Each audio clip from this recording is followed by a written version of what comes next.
Signal gasoline. Let every traffic signal remind you you do go farther with Signal. Yes, you do go farther with Signal.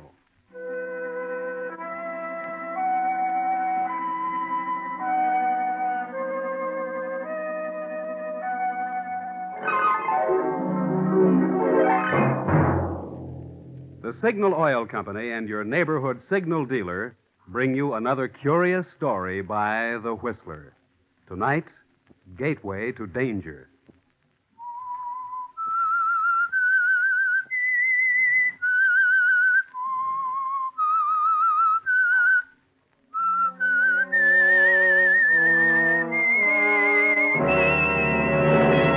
I am the Whistler.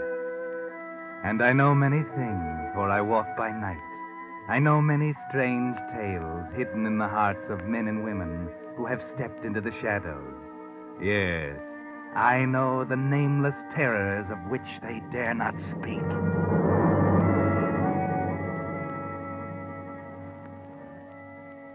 It's too bad, in a way, that old Horatio Alger isn't grinding out dime novels anymore, because he could have grabbed off another bestseller for himself by simply writing the story of Eddie Vincent, up to a point, of course. For Eddie was a real rags-to-riches success story, born in a charity ward, selling papers on the streets while the other kids were playing ball and going to the movies. Yes, he came from the wrong side of the tracks, but from the first, everyone knew he was going places. The only trouble was that he didn't care how, so long as he got there.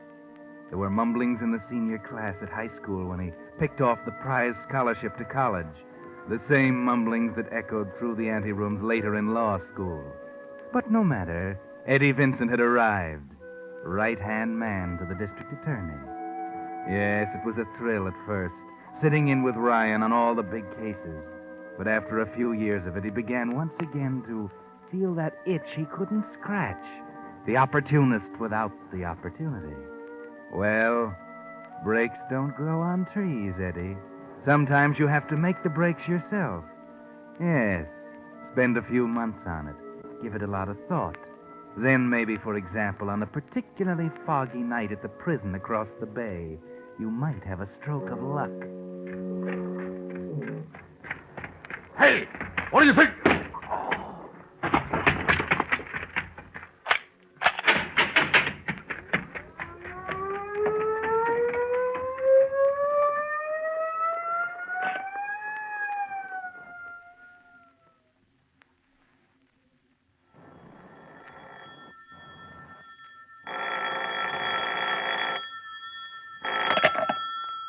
District Attorney Ryan. Yes? What? When? I see. Tell the warden I'll see him as soon as I can.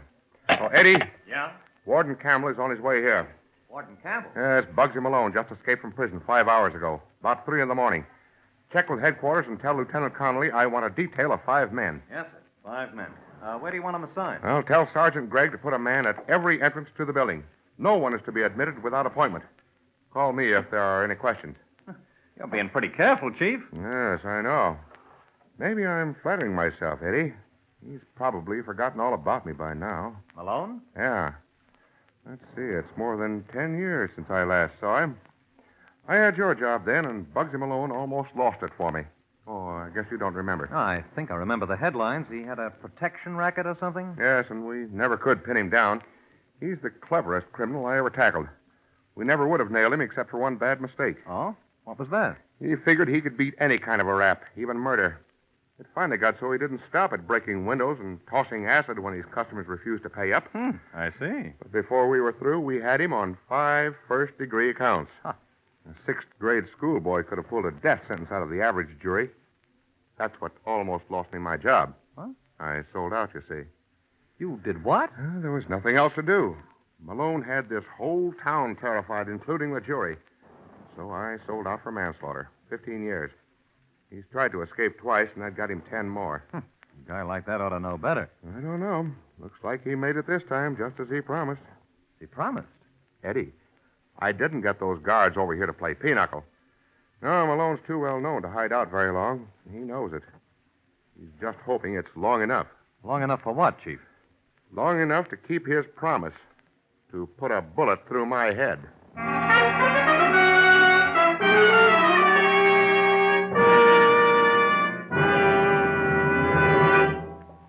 With a prologue of tonight's story, Gateway to Danger, the Signal Oil Company brings you another of the strange tales of the Whistler.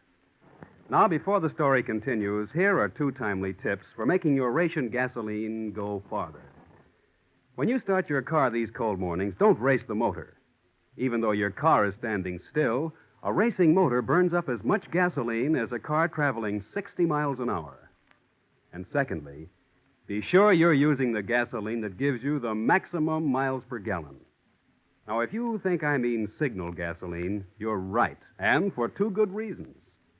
For years, Western drivers who have kept a careful record of their gasoline mileage have found they actually do go farther with Signal gasoline. But that's only the half of it.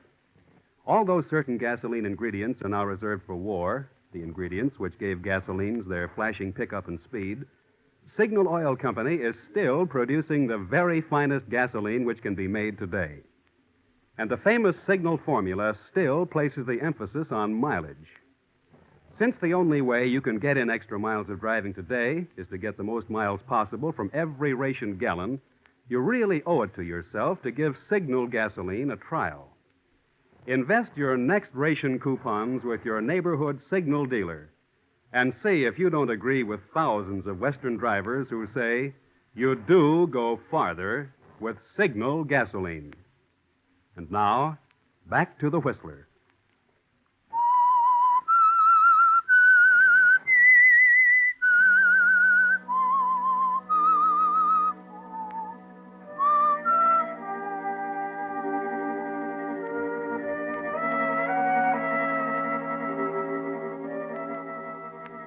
So, Bugsy Malone is back in circulation again, after 10 long years in prison.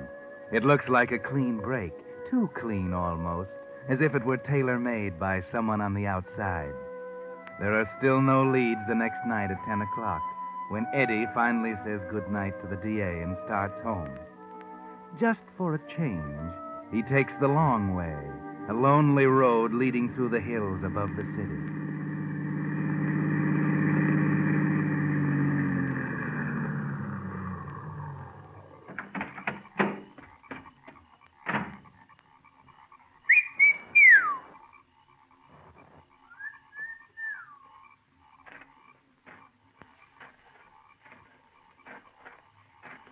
Okay. You can stop now. Oh. Hello, Bugsy. You're right on time. Yeah. Where are you staying? Never mind. Okay. You didn't slip up anywhere? No. How can I miss with them keys? You couldn't have been followed. What's the matter? Nervous? I don't do this every night. Neither do I. Where's the dough? Here. You can count it later. This goes with it. A rifle? Yeah. With a telescopic sight. I don't get it. What do I want? You're still interested in Mr. Ryan, aren't you? What's that got to do with... Listen. He lives in Shelton. Don't give me that. I know where he lives. Mm-hmm. So you're planning to walk into the Sterling Hotel and introduce yourself to the dozen or so cops in front of his apartment? Well, I don't know. He has a house in Shelton, about 50 miles south of town. He's going there this weekend, on Friday night. And no one knows it except me. Here's the address. It's on a hill, sort of an estate, with a wall around it, and a gate on the drive. He'll get there about 9 and stop at the gate. There are 2 big lights on either side of the gate. I still don't get the rifle. There's a hill right opposite the gate with trees on it. With that silencer and the scope, you can't miss. Oh. But just one thing, Bugsy. You know the chance you're taking? Every cop in the state will be on your tail inside of an hour. It's still better than a pen. All you wanted was a chance. Now, if you slip up... Yeah, I know. It's strictly my own idea. You got rid of the keys? Yeah. Okay. It's your baby from here on. We won't see each other again. Unless Unless what? you get caught. And if you do, Bugsy, I'm going to hang you.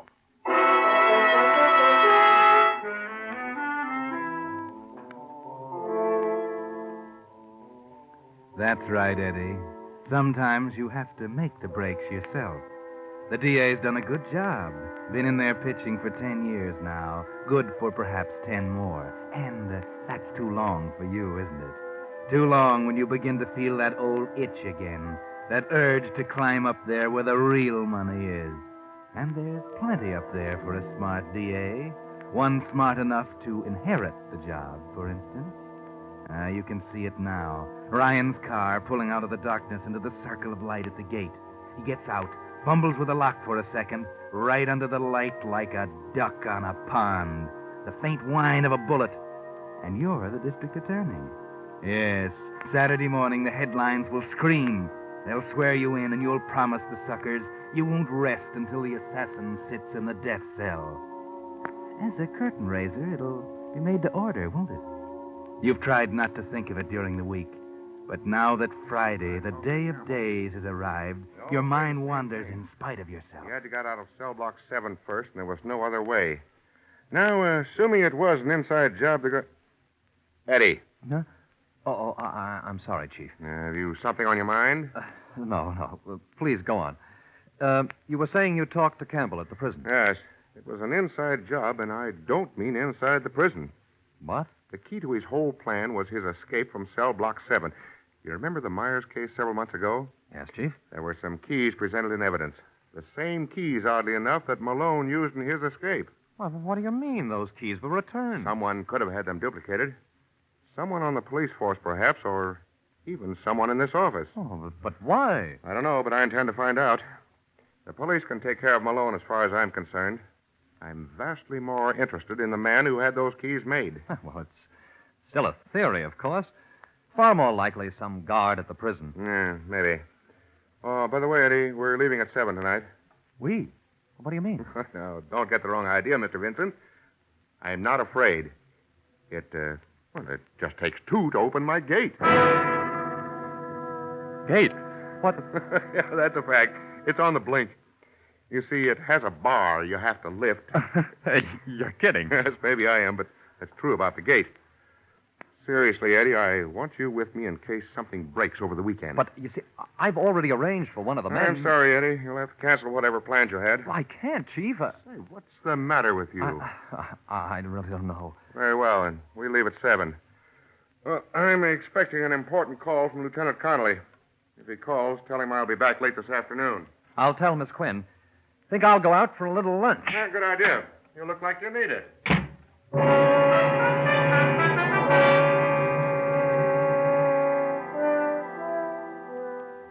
But Eddie isn't thinking about lunch as he walks down the street, unconscious of the milling crowds. No, his mind is on other things. It's funny, isn't it, how you can spend 6 months building a beautiful house of cards, only to have them fall flat in a split second. That gate, of 1,000,000 gates in the world, that had to be the one it took 2 to open. What's the matter, Eddie? You still might pull it off if Bugsy hits the right one, and if that locksmith detail doesn't happen to hit the little man on Shannon Street who did it for you. No, you've got to stop it. Find Bugsy and... But where? He's gone. You said goodbye to him for good. It's too late. Got to be another one. Wait a minute. What about the car? That's it. Ryan's car, up in the public garage. Hello, George. Hello, Mr. Vincent. How's the garage business? Oh, okay. The DA's car in? Sure, second car down. There you are, Eddie. No one around. Take off the gas cap. Take out that pound of sugar you bought at the grocery store. Now the sugar goes in the gas tank. It'll take about 10 blocks for that sugar to hit the carburetor. And at 7:30 in the evening, it ought to be easy to persuade the DA to wait until Saturday. Let Bugsy sit on the hill all night. He's got $500 in his freedom. hasn't he?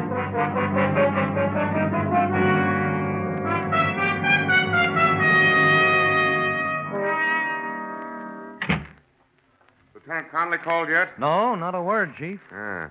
Well, what time is it? 6. Well, I'll have to call him from down there. Come on, let's go. Oh, you may as well wait here, Chief. I'll go and pick up the car. My car's been in the shop for the last couple of days. Had to borrow one from the department. It's right outside. Come on, let's go.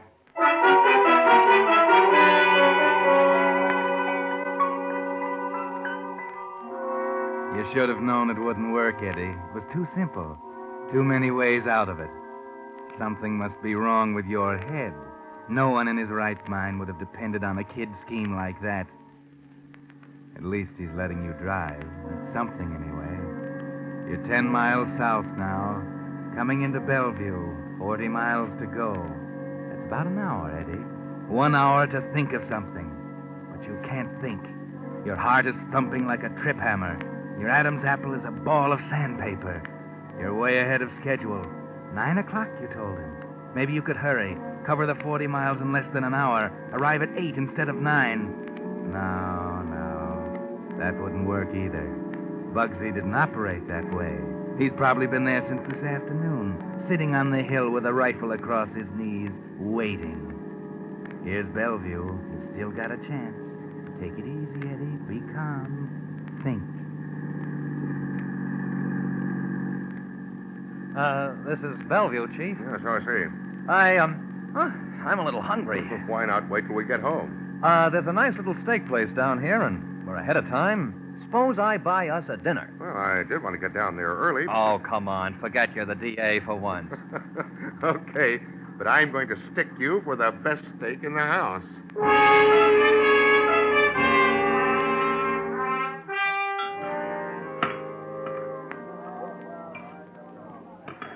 There you are, Mr. Ryan. I'll be back in just a second. Order me the next best steak in the house, will you? All right, Eddie. You have a better idea now. Thinking a little more clearly. Still have plenty of time. First, over to the drugstore across the street. Yes, there's a phone booth. Now the book. Ah, there it is. Hamilton's Steakhouse. Get the phone number.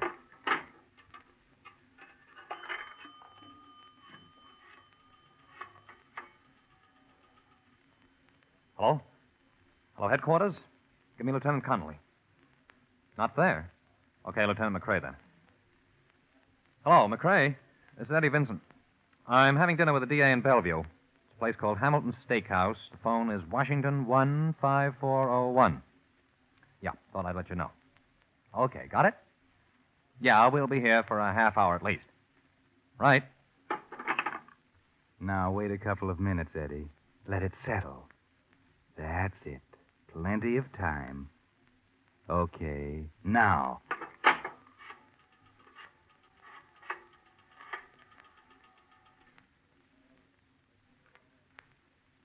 Hello, headquarters. Listen, I've got a hot lead on Bugsy Malone. Tell the district attorney I'll meet him at his office in an hour. He's gone? Well, that's too bad. No one else will do. Never mind. You'll find out who this is soon enough. Oh, you know where the DA is. That's better. Make it 8 o'clock.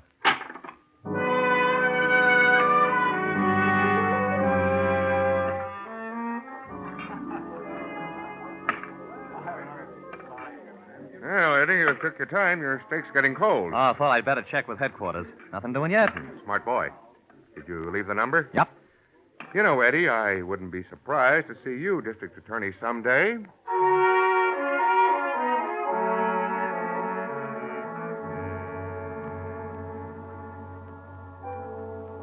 You're hoping that desk sergeant was as dumb as he usually is. It might be embarrassing if they traced that call. But it's 5 minutes now. 10 minutes. 15. What happened to them? Where's the call? He's finishing his pie now. There isn't much more time. Oh, I feel better, Eddie. Come on. You can finish that cigarette in the car. Oh, what about another cup of coffee? Oh, we'll have some when we get there. Oh, waitress, Yes, sir. how much do we owe? That'll be, $3.85. No, this is mine, Chief. Thanks. Now you only owe me 6 lunches. Okay, let's get out of here. Oh, by the way, Eddie, I meant to ask you, why did you make that phone call across the street? Oh, we all do, sir. Huh? Our phone's been out of order all day.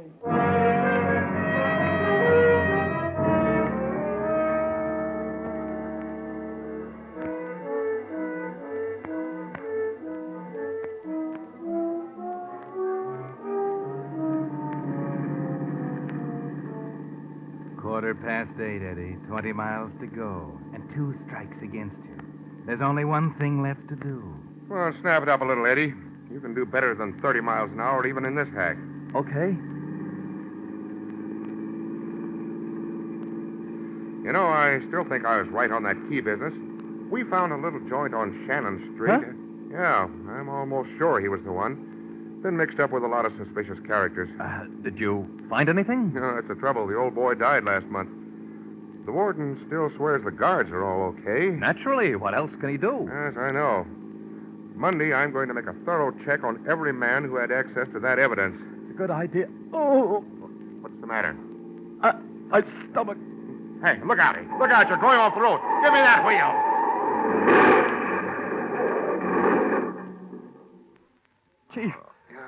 Chief, are you all right? Just my knee. I must have got a cramp or something. Hey, help me, will you? Yeah, sure. Gee, I'd better get you back to the city. No, I'm okay. Here, take it easy. Yeah. Hold on there. That's right. Thanks. There you are. It's okay now. Be stiff in a minute, though. What about you? Huh? Oh, I don't know. Something seemed to grab me all of a sudden in my stomach. How about the car? Oh, it's not bad. I'll have it pulled out tomorrow. What's going on down there? Car off the road. Anybody hurt? No. Hey, I don't suppose you have anything for pulling us out of this ditch? Sure. Got a chain right here in back. Then you beat that for luck. But you don't suppose we can drive it? I Why mean, not? the car's... It's just eased over on the side. Yeah, but what about your knee? Oh, I'll take a hot bath when we get there. I can't get over our luck. A guy with chains. That would happen one time in 1,000. Yeah, 1 in 1,000.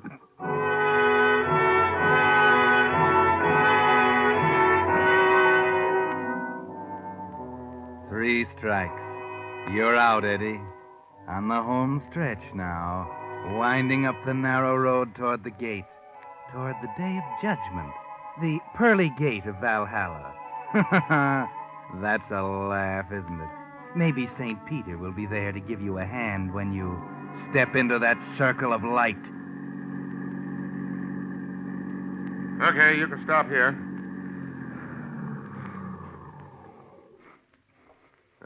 Come on. I'll show you how the Ryan Gate operates it. What's the matter? You're as white as a sheet. I don't know. I guess it's my stomach. Oh, I'll fix you up when we get inside. I can't move. Come on, snap out of it, Vincent. You're acting like a baby. Oh, I'm not.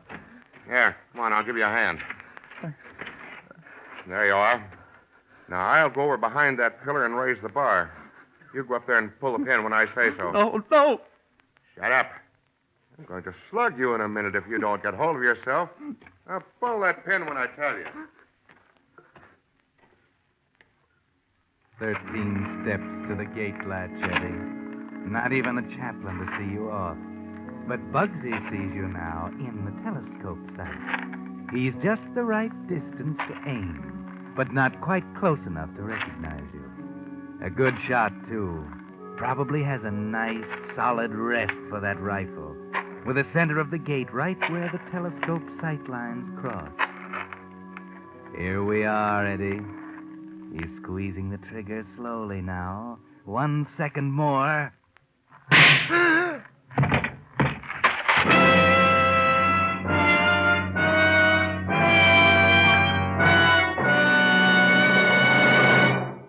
But that's not all of tonight's story. The Whistler will return in just a moment with a strange ending of tonight's tale. Meantime, a word on that driving bugaboo you hear so much about, carbon. Just what is carbon? What causes it? And how does it affect your motor's performance? Well, so does carbon, soft carbon. Coal is another form of carbon, hard carbon. There's not a motor oil made that doesn't form some kind of carbon.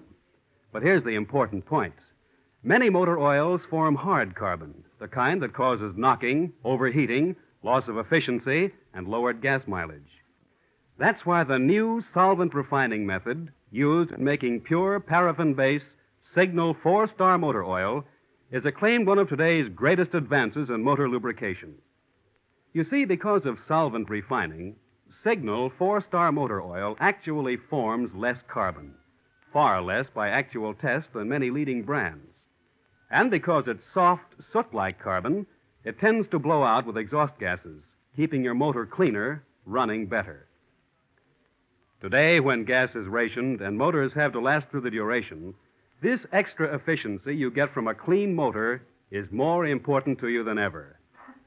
More reason than ever for making your next oil change a change for the better. A change to solvent-refined Signal 4-star motor oil. And now, back to the Whistler.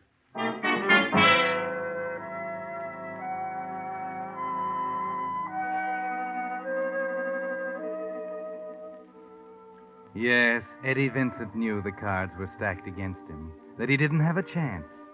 The gate that took two to open, the borrowed car, the telephone out of order as if someone did it on purpose, the desperate lunge into the ditch, only to have a car happen by just in time to keep him moving inexorably toward his appointment at the gate. No, Eddie didn't have a chance, and he knew it as he walked toward the gate latch, into the circle of light, and into Bugsy's sights. He was waiting for it, his mind frozen into a stupor, his legs moving like those of a mechanical robot. The sharp report, a blinding flash of light across his consciousness, a cold hand on his heart. That was all. District Attorney Ryan is still behind the stone pillar, working at the gate lever when...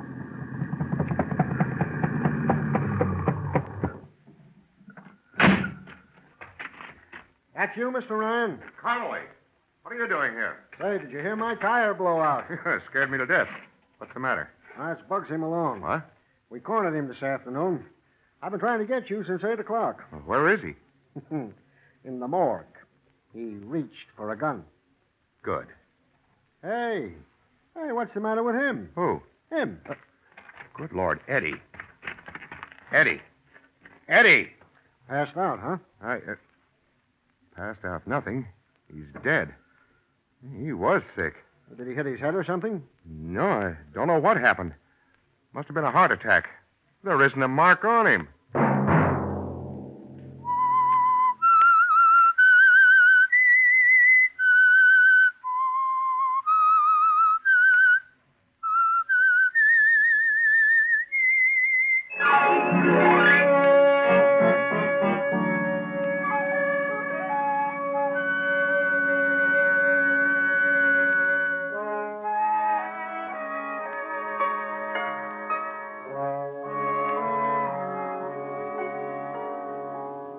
Next Monday at 9 o'clock, the Whistler will bring you another strange tale.